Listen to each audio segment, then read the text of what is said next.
Salut Armand. Salut Thomas. Salut à tous. Aujourd'hui, sentier du Bagne des Anémites. C'est sur la commune de Montcinéry. Le Bagne des Anémites. On avait déjà fait une vidéo que j'ai pas encore montée. Donc, on va vous faire un petit résumé. Ouais. Le sentier du Bagne des Anémites. Il y a un bagne, un ancien bagne. Ouais. Qui servait de sorte de prison où les travaux généraux étaient employés pour les prisonniers les plus dangereux de France. Non, c'était les Anamites. Ah bah oui, les Anamites, les communistes vietnamiens. C'est des révolutionnaires qui faisaient chier, ils faisaient chier ceux qui aimaient pas les communistes en fait. Donc ils ont été amenés ici pour le développement de la Guyane. Ils avaient dans l'intention de construire une ligne de chemin de fer jusqu'à Linini. C'est toute la partie sud de la Guyane. Saül aussi c'est dans Linini. On vous présentera la vidéo bientôt. Ah ouais. Ou si c'est déjà sorti. Non, c'est pas sorti encore. C'est pas fini. Je finis rien moi. Ouais. Enfin bref, ces lignes de chemin de fer servaient à ça. Pour exporter le bois et tout. Donc, tout à l'heure je vous parlais de Linini. C'est tout ça, toute cette partie de la Guyane. C'est toute la Guyane sauf le littoral. Oui. Et donc ouais, voilà, regarde. Tu vois, Indochine, hop, direct en Guyane. Et donc pour limiter les émeutes, on les a fait venir en Guyane. Ce qui était une belle punition à l'époque parce que vu le nombre de maladies incurables et la difficulté du climat et puis les conditions de détention qui étaient vraiment pourries, c'était une très très bonne punition et un très très bon moyen de prévenir des autres révoltes quoi. Et aujourd'hui, ce qu'on va chercher, c'est le fameux Bothrops atrox. Bothrops atrox ou grage commun en créole. C'est le serpent qui a le plus grand nombre de morsures en Guyane.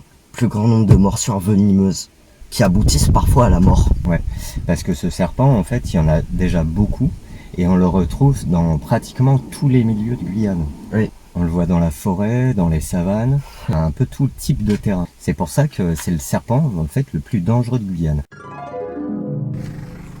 On est tombé sur ce magnifique Bothrops atrox. okay, le serpent le plus dangereux du monde. Non, de Guyane. Il est complètement au courant de notre présence. Je pense.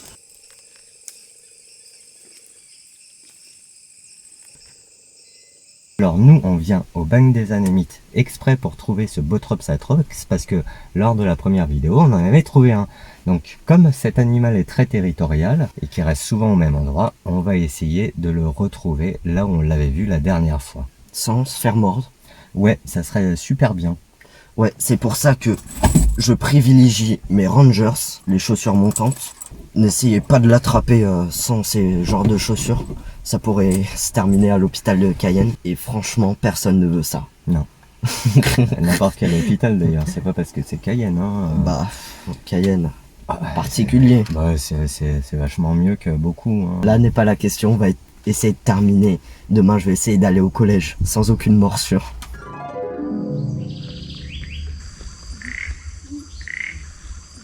Ça monte ici, là, ça fait hyper mal. Hein? Ah merde, putain. Ça.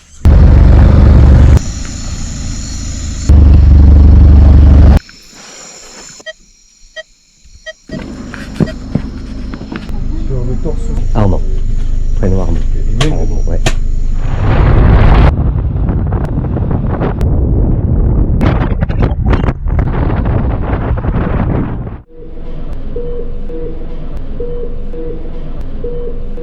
Bon, quelle aventure. Hôpital de Cayenne, Guim, samedi soir. Bravo Armand, fais voir ta main. Oh, putain. Ça fait mal. Bon, bah on y va. Ouais, on y va. Alors, je tiens à préciser que... Attends, je regarde déjà si je filme. Et non. Bah si, ça a l'air... Parce que ça serait dommage de t'en parler pour...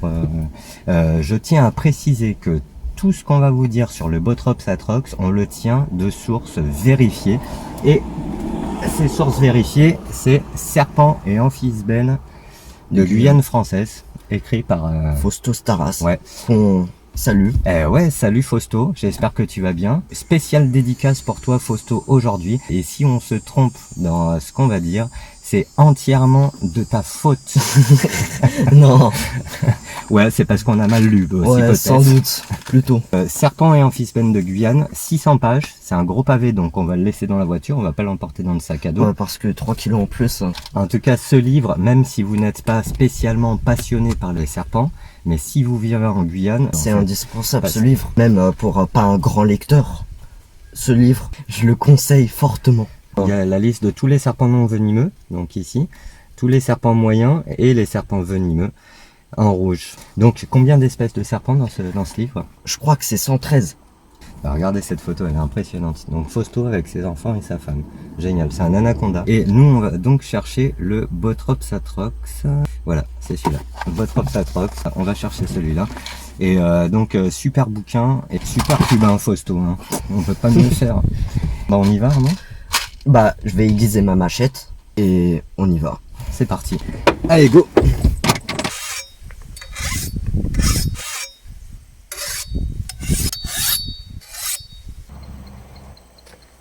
Nous on est là et on va aller par ici, on va passer devant les vestiges et aller se baigner dans la rivière Tonnet-Grande. Et c'est parti. Le moment favorable pour voir ce serpent, c'est vraiment à la tombée du jour. C'est un nocturne, comme D'accord. pas mal de serpents. On le voit souvent au crépuscule parce que justement il part au boulot. À la chasse aux souris. Voilà, c'est l'heure de pointe du Bothrops atrox. Après, il se positionne en embuscade dans un coin et il bouge plus. C'est donc un chasseur nocturne. Je vais mettre en sous-titre le nombre d'envenimations par année dans le monde déjà. Je crois que c'est 5 millions. Et je vais mettre également un sous-titre, le nombre d'envenimations en Guyane.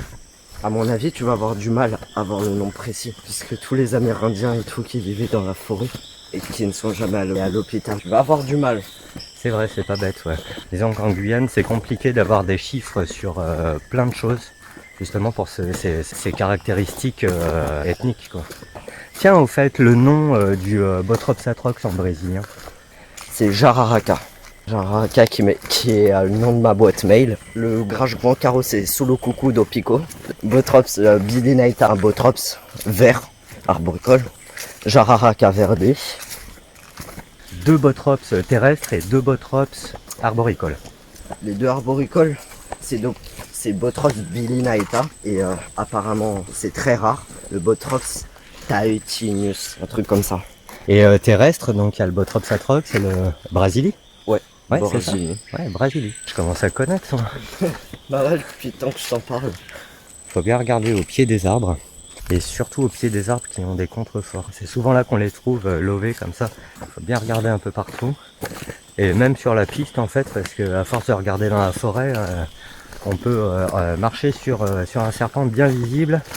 Comme l'autre fois, hein, au Bac des Anamites. Il était couché vraiment sur la piste. Qu'est-ce qu'il y a? Petit Bothrops atrox. Ah ouais, super. Fallait le voir. Hein. Ah, tu m'étonnes.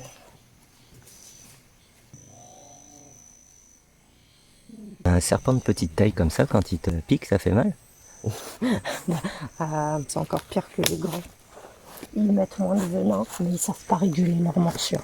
Les petits savent moins réguler leur morsure. C'est rapide à attaquer, ça remonte. C'est très rapide. C'est l'un des serpents qui a la plus grande rapidité à la morsure. Ah ouais? Ouais. Donc faut pas filmer de trop près en fait, quoi. Non, Là genre en même pas une seconde, il m'attaque là. même pas en un quart de seconde. Alors Armand, ça appartient à quelle famille le Bothrops atrox? C'est la famille des vipéridés.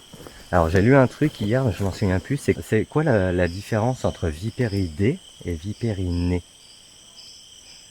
Fausto, tu vas nous engueuler, je sais, mais enfin, surtout Armand, parce que moi, c'est pas... Bah non, J'ai fait ma vie, moi. Hein. non, mais t'es plus grand que moi. Normalement, c'est les grands qui savent plus de choses. Ça marche comme ça. Bah ouais, mais dans notre cas, c'est le contraire. Demande aux gens qui nous suivent sur Internet.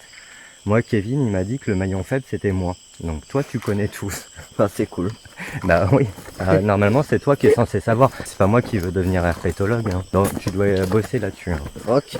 Et dis-moi, Armand, comment on reconnaît les vipères, en fait? Il a une tête triangulaire. Voilà quoi, pour attaquer plus rapidement. Faut pas que ça le freine. Les yeux, avec les pupilles verticales. Et c'est peut-être moins visible, mais quand il mord, t'as les deux dents qui se rétractent en avant. Et aussi, Armand, une des particularités du Botrops atrox, c'est d'avoir une queue fine et avec la forme d'une épine. Une épine ou d'un ver. C'est vraiment la particularité du fer de lance, hein, comme on l'appelle. Alors fer de lance, c'est pour la forme de sa tête. Ah ouais? Ah bah oui, ça ressemble à un fer de lance, quoi, comme une lance avec une pointe en fer. Voilà. En fait, les serpents Botrops, ils se mettent souvent dans les contreforts des arbres.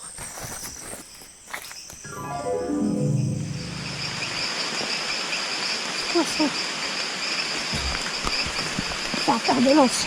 C'est un fer de lance? Un fer de lance. Botrops atrox. Ça peut te tuer. Une morsure, il faut directement aller à l'hôpital. Du coup, faut pas trop jouer avec lui maintenant là. Parce que là, on est très loin de l'hôpital, hein, pas vrai? Est-ce que c'est rapide à attaquer? Ouais. Sérieux? C'est l'une des morsures les plus rapides au monde. On avait trouvé le Botrops ici. Ouais, je crois que c'était là. Donc faut bien regarder. Il était caché là. Mais je pense que c'est complètement illusoire. Autant chercher une aiguille dans une botte de foin.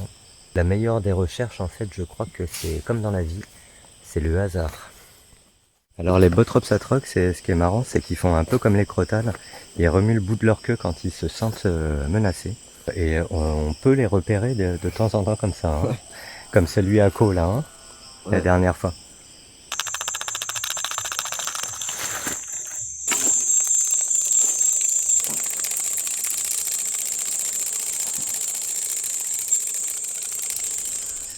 C'est ça, comme le crotal. Ouais. Qu'on avait vu d'ailleurs aux États-Unis, à Capitol Reef C'est ça. National Park.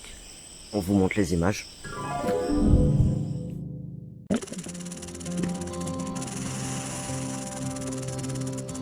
Alors ça, c'est le Crotalus oreganus concolor, ça s'appelle comme ça. Et on va essayer de le faire sortir de viens. Voilà. Ouais, et on l'appelle aussi serpent à sonnette jaune ou serpent à sonnette délavé, parce qu'il n'a pas une très belle couleur, il a une couleur un petit peu passée. Bon, il n'a pas du tout envie de sortir. Ok. Allez, viens. Super. Il en a marre de nous là. Ouais. Et on va jouer un petit peu avec lui. Où est-ce que tu vas nous retrouver encore?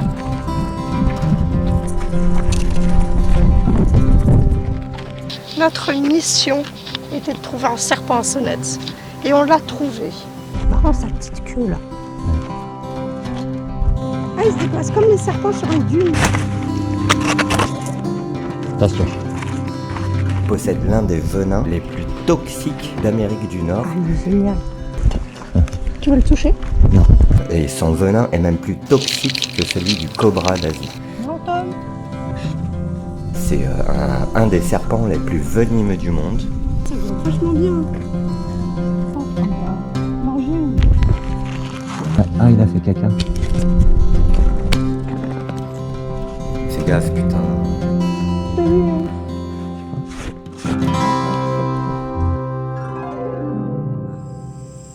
Parlons du Botrops et notamment de sa durée de gestation qui peut durer de 160 jours à 343 jours. La femelle stocke les spermatozoïdes pour différer la fécondation. Ah ouais. C'est fou, hein? Mais elle en fait quoi de ce sperme? Elle le met où? Bah je sais pas, il doit y avoir une cavité quelque part où elle peut le garder jusqu'à temps qu'elle a envie de faire des enfants. Une femelle Botrops peut faire jusqu'à une portée de 30 petits Botrops. Ça en fait des enfants. Et c'est des œufs ou des bébés? C'était bébé, c'est vivipare. Ah d'accord, elle prend pas d'œufs. Non. Et voilà. Ah bon, il n'y a pas de baignade surveillée. Étonnant. Ah, il n'y a pas de maître nageur.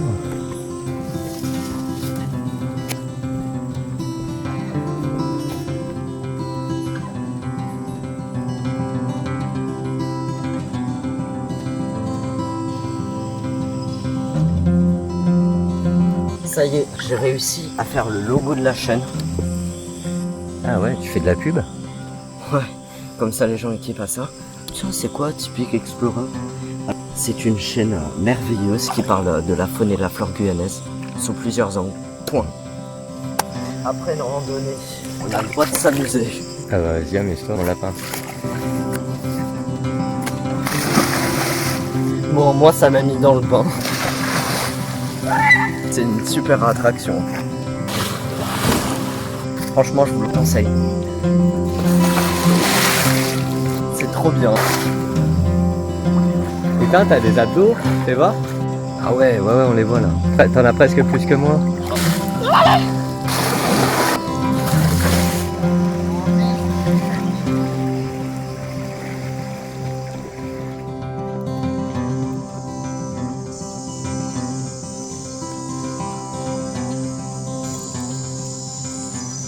Alors faut bien regarder là où il y a des grenouilles, parce que qui dit grenouille peut dire serpent. Et il y a plein de petites grenouilles ce soir. Pas morte. Alors, Armand, que risque-t-on et comment réagir en cas de morsure? Alors il faut quand même être très vigilant avec ces animaux parce que leur morsure est très douloureuse. Ça agit pratiquement instantanément. Les substances chimiques provoquent des œdèmes, une difficulté respiratoire très rapidement. Ça peut faire des infarctus aussi, Armand. Ah ouais? Ouais, des hémorragies internes et externes. Enfin bon, c'est quand même assez costaud comme symptôme, hein, le botrops. Et donc, en cas de morsure, qu'est-ce qu'il faut faire? Faut se couper la jambe. Bah, il faut rien faire. Il faut se poser, s'hydrater, se ventiler aussi, plus possible. Poser un chiffon et pas trop bouger. Parce que ça accélère le rythme et la circulation du sang va apporter le venin dans tout le corps. Et vous oubliez les films où on vous montre quelqu'un en train de s'arracher la jambe à cause d'une morsure. Faut surtout pas faire ça. Ça peut s'infecter. Et si le poison il est déjà rentré, tu t'es coupé la jambe pour rien. On a combien de temps pour aller à l'hôpital en fait? Tu peux aller à l'hôpital dans les 5 jours, mais t'as des chances de succomber. Hein. En fait, le plus tôt est le mieux. En cas de morsure, faut surtout pas poser de garrot. Ça bloque la circulation sanguine. Aussi, il faut enlever les bagues, bracelets, tout ce qui pourrait bloquer la circulation sanguine. Et faut pas brûler ni mettre de glace sur la plaie. Faut laisser comme ça. Ouais. C'est mieux. Alors on vous montre quelques photos un peu macabres de gens qui ont été mordus par un botrops atrox. On te pique tes photos, hein, Fausto, désolé, c'est les photos de ton bouquin. Mais c'est vrai qu'elles sont spectaculaires et ça montre bien quand même que on a affaire à un animal dangereux. Mais comme tout animal, il n'est pas spécialement agressif. Et tous ceux qu'on a vus, Armand, hein, Ouais, ils nous mordaient pas. Hein. ils nous mordaient pas. À part ceux sur la route, ils sont vraiment très stressés. Magnifique ce fer de lance. Je pense qu'il est pas très content, ouais. On va rester à bonne distance. Magnifique.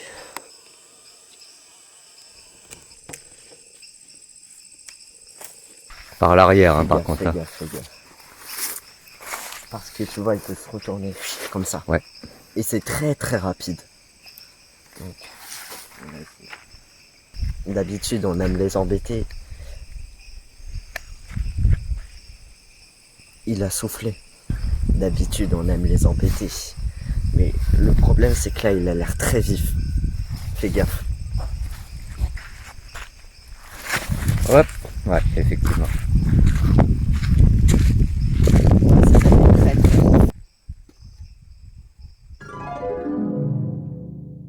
À mon avis, ils sont déjà éblouis par les phares.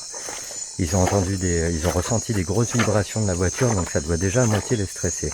Ouais. Mais ceux qui sont dans la nature, bon, à part celui de Co qui a mordu la caméra, mais c'est... Oui, mais lui, on l'avait embêté pendant 30 minutes. Ouais, voilà, il en avait quand même franchement ras-le-bol, et je pense qu'ils ont quand même un tempérament assez cool, mine de rien, quoi. Bon bah voilà, Armand. Ouais, ça y est. Fin de la rando, c'était sympa, hein. Ouais, c'était cool. Par contre, Pas de botrops. Pas de botrops atrox, mais j'espère que ce petit documentaire vous aura plu quand même sur ce serpent fascinant. Bon, enfin, en tout cas, j'espère que vous ferez attention au botrops atrox. Et j'espère que vous saurez apprécier cet animal à sa juste valeur. Parce que c'est quand même un animal emblématique aussi de la Guyane. Il faut pas le tuer. Il faut pas le tuer, il faut éviter, bon, sauf s'il est chez vous, bon, si vous le voyez dans la nature, il n'y a aucune raison de lui faire du mal. Mais vraiment aucune raison, quoi. Si vous pouviez éviter, ça serait vraiment le top, quoi. Hein.